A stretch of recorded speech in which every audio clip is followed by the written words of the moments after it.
It was the summer of 1986. I was 5, and my dad's job had just moved us from Brooklyn to a house in Connecticut. It was a massive change. We moved from this crazy, crowded neighborhood to 4 acres on a windy road in the woods. My mom loved it. The scenery, the quiet, all of it. She was 27, and my dad was 30 at the time. At first, everything was fine. And then my mom started telling us that she'd kept seeing this man everywhere that she went. In the supermarket, he would be there, noticing her and just smiling. On another time, she took my sister and me to the park, and he was sitting on the bench there, staring at my mom. The sightings happened more and more often over the next month. My mom was getting increasingly on edge whenever we would go out to run errands or really do anything. Eventually, she tells my dad, and my dad's never seen the guy, and he figured it's probably just a coincidence. I mean, it's a small town. You're bound to run into somebody again eventually. But my mom was adamant, and the incidents kept happening until one afternoon she called my dad at work crying, and she was sure that this guy was following her. She was leaving to pick up my sister from nursery school when she saw a car through the trees about 50 yards up the road from our driveway. As she got into her car to leave, that other car just in the trees pulled out and started following her. Worried, she continues to drive to the school. She goes inside to get my sister, and when she comes back out, guess who she sees? She describes this guy as a man about her age, wearing dark sunglasses, standing by his car, just waiting for her. Now at this point, my mom's had enough. Her Brooklyn toughness comes out and she starts yelling at the guy. He jumps in his car and he speeds off. That was finally enough for my dad to take some action. So my dad comes home from work, he calls the police, and they come to talk to my parents. Come to find out, the police already know who the man was. He had been on their radar for a familiar incident a few years earlier. They described him as simple-minded and harmless. You know, just one of these weirdos who won't take a hint. But he'd never threatened anyone or committed any act of violence. In true small-town fashion, the cops said that they'd speak to him and to his parents and to tell him just to simply knock it off. And that's what they did. That very night, the man's actual mom and dad called my parents, apologized, and they said that they would promise to keep him away. Everyone agreed, kind of shook hands, virtually over the phone, and life went on. For about a year, there were no more sightings. My dad would occasionally drive past the guy's house to check whether his car was there, maybe to reassure my mom that it was over. It seemed like, the admonishment had worked. But then, 1 year later, in the summer of 1987, all of that changed. I remember it like it was yesterday. It was 9 p.m. I was in bed, but not asleep yet, and I could hear my parents watching TV. Suddenly, there was a commotion in the house. My sister gets up and walks down the hall toward the den, and then started having what looked like an asthma attack, like she was really struggling to breathe. It was terrifying. My dad runs towards the bathroom, and my mom runs the other way. Someone turned the shower on to create steam, trying to clear her airways. Mom was shouting that it wasn't working and to call 911. I stood in the hallway, just kind of frozen, panicked, worried about my sister. My dad yelled that he'd called 911, and then I walked down the hall toward the den and the staircase that led to the front door. The house was this split level, built into a hill, so you walked down to get to the front. As I moved on, my dad ran past me toward the bathroom. Then, at the bottom of the steps, a young man was standing there, staring up at me. The front door was wide open behind him. I yelled that the police were here, and footsteps came thundering down the hall. It had been maybe 1 minute since my dad said he'd called 911, so I remember thinking how fast the cops must have came that night. My mom comes around the corner and lets out the most blood-curdling scream I've ever heard. She recognized him. She says it's him. It's the fucking guy. My dad beams around the corner just seconds later, stunned. He had a daughter in the bathroom who was barely breathing, and now his wife was hysterical about a man in the doorway. Which emergency do you handle first? The man sees my dad, and then he bolts out the door into the dark. My dad takes off after him, briefly, then realized he knew where the guy lived and that with him running off, there was no immediate threat. He orders my mom to go into the kitchen, and she grabs me on her way, just pure panicked. The cops arrived within a few minutes after that, one of the same officers who had handled the earlier incident from a year prior. EMTs were there too, and they give my sister an inhaler and she begins breathing again. It soon became clear that the man had been spying on my mom, peering through windows from the woods. When the police catch up with him just down the road, they arrest him, and he admitted that he'd been, quote, going for drives at night for months, watching her. He didn't seem to understand why anybody would be upset. Simple mind. He pled guilty to trespassing and a stalking-related charge, and he went to jail, though I don't know exactly for how long. My parents later told me that the local paper never even covered it. Since there was no physical violence, and the town didn't really see him as a major threat, there was no major news story worth covering. My mom was so shaken that she made my dad request a transfer, and by that fall, just a couple of months later, we were back in Brooklyn. All these years later, neighbors told us that he'd been placed in a group home after he got out of jail, and then he eventually dies of a heart attack. Over 35 years on, my mom tells the story with this nervous laugh, but I don't think she ever truly got over that night.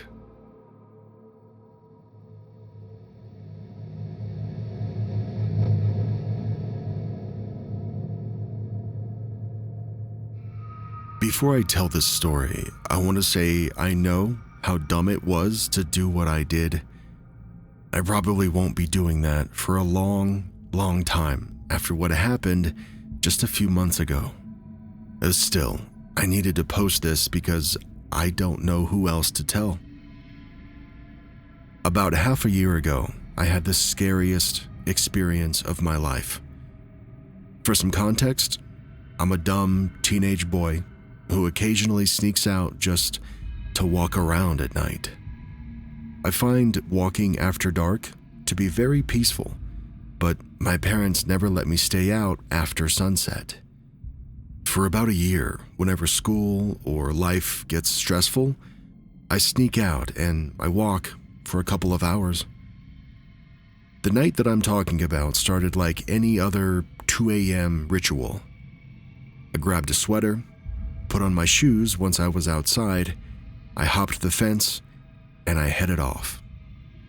I took one of my usual routes through a neighborhood onto a winding road, and then walked down the middle of it toward a small little circle of shops and fast food spots. I probably walked the loop for a while and ended up just sitting on a bench. At some point, I picked up this plastic spoon off the ground and I started grinding it against the pavement until the spoon part was half gone, just messing around from boredom. We'll come back to that spoon in a little bit. After I walked a bit more, I eventually ended up at a park about 10 minutes from my neighborhood, the place that I usually just finish the night with. The park creeps me out sometimes, though, because a ring of trees surrounds everything, and I feel like anyone could be watching from the woods. I was lying on one of those picnic table benches, just staring up at the sky, feeling philosophical, when I heard an old man whistle. I nearly shot up because I'd never had another person interact with me while I was on these walks. The old man was dimly lit by a streetlight near the only park entrance. I'd seen this man before. He was a tall, skinny, white guy who walks around town every day. He always wore the same fancy button-up shirt and cargo pants. My mom and I had even talked about him too. We thought he might be, a little handicapped or so. Maybe he was being cared for by someone else.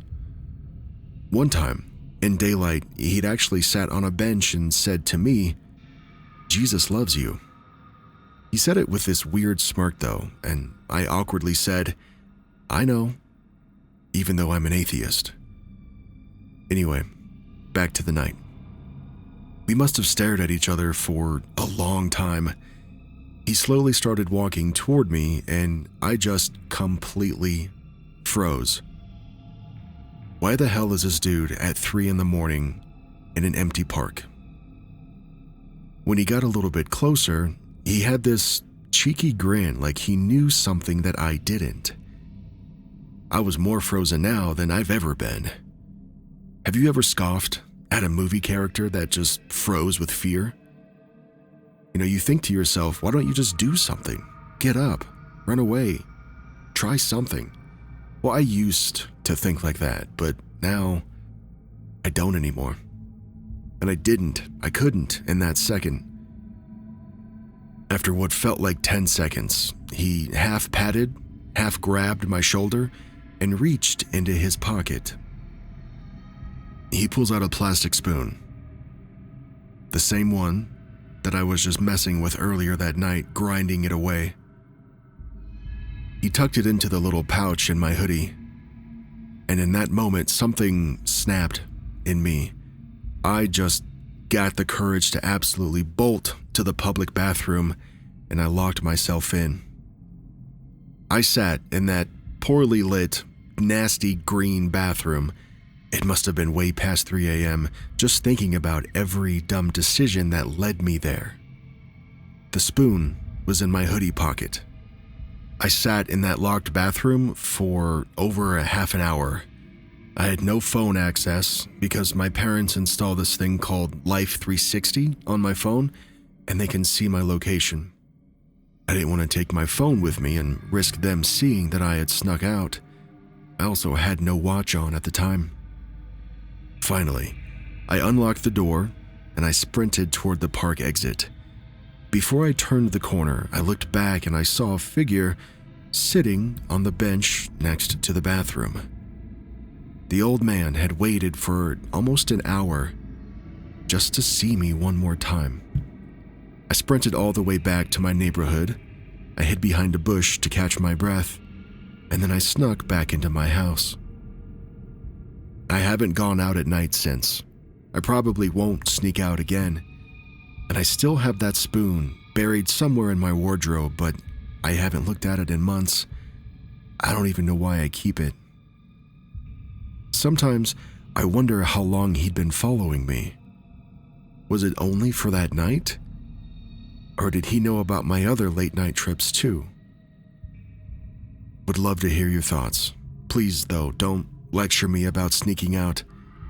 I've already learned my lesson.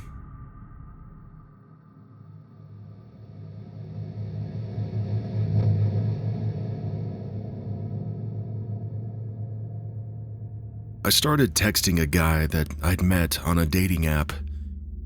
Within a few hours, the conversation turned aggressively, let's just call it mature. I wasn't playing along, though. I was at a family Christmas party and it was 2 p.m. He kept escalating, More provocative messages, some photos, and some very pushy questions. When I didn't respond right away, he got upset and started asking things like whether his magic wand, if you know what I mean, was good enough. He sent more photos and asked if they made me wet. I told him I wasn't even looking at them. I was holding my 5-month-old nephew, and he replies, "So? You can still be wet." And now I was like, "Excuse me?" When I got home, I decided to take a bath to unwind. He was now blowing up my phone, asking where I'd gone and if I was finally home yet. I told him earlier that I might not reply until later because I was busy. At this point, I'd known this dude for like 5 hours. At 9 p.m., he asked what I was thinking about, and I said, "Sleep, to be honest." He didn't like that. He kept demanding to know why I wasn't thinking about his photos and insisted that I go back to look at them. I told him I was upset about a recent breakup and not looking for hookups right now. But he wouldn't take no for an answer. He spammed my phone and called repeatedly even after I said I was heading to bed. I had been drinking earlier just to unwind a bit, and sometime that night he woke me up, demanding to know why I wasn't talking to him because he wanted to talk. I said I was sleeping and I didn't want to. He responded with, "Well, aren't you drunk? Shouldn't you be in the mood?" And I'm thinking like, seriously, dude? I just hung up and I ignored him until morning. The next afternoon, I did reply. By then, another guy that I'd met weeks earlier had asked me out on a date, to which I replied yes to. We had a great time. We drank a little bit, we played some League, and I ended up staying in his place because I didn't want to drive home drunk. At 3 a.m., while I was lying next to my date, my phone rang, and it was the first guy. Half asleep, I answered. He told me that he was at my apartment complex and wanted me to let him in so that we could, quote, congregate. I freaked out. I asked how he even knew where I lived, and he said he'd found my address from Facebook and family posts that I'd been tagged in. My mom's moving in photo with the apartment sign in the background, that's what gave it away. I'd never even given him my last name.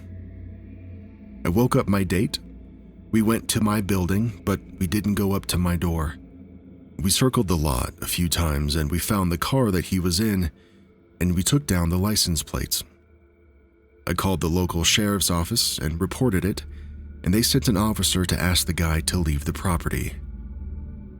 After this dude did leave, finally, my date stayed with me for about an hour to make sure that he didn't come back. I still didn't feel comfortable, though, so we drove back to his place and slept. It didn't stop there. I woke up to text messages from an unknown number. He'd been blocked by now, mind you, begging me to give him a chance. He told me I was perfect and that I'd ruin my life by passing up on his, quote, magic, claiming his magic wand, still creepy, right, was a divine gift and I'd regret not experiencing it. I had no words. He'd gone from stranger to entitled creep in less than 24 hours. He kept trying to guilt me, insisting that I was choosing a stranger over him. But remember, he was a stranger 24 hours ago. He would say sorry for being creepy right before showing up at my complex. His last message, after everything, was, "No wonder you're still single." Yeah, buddy. No wonder I'm still single.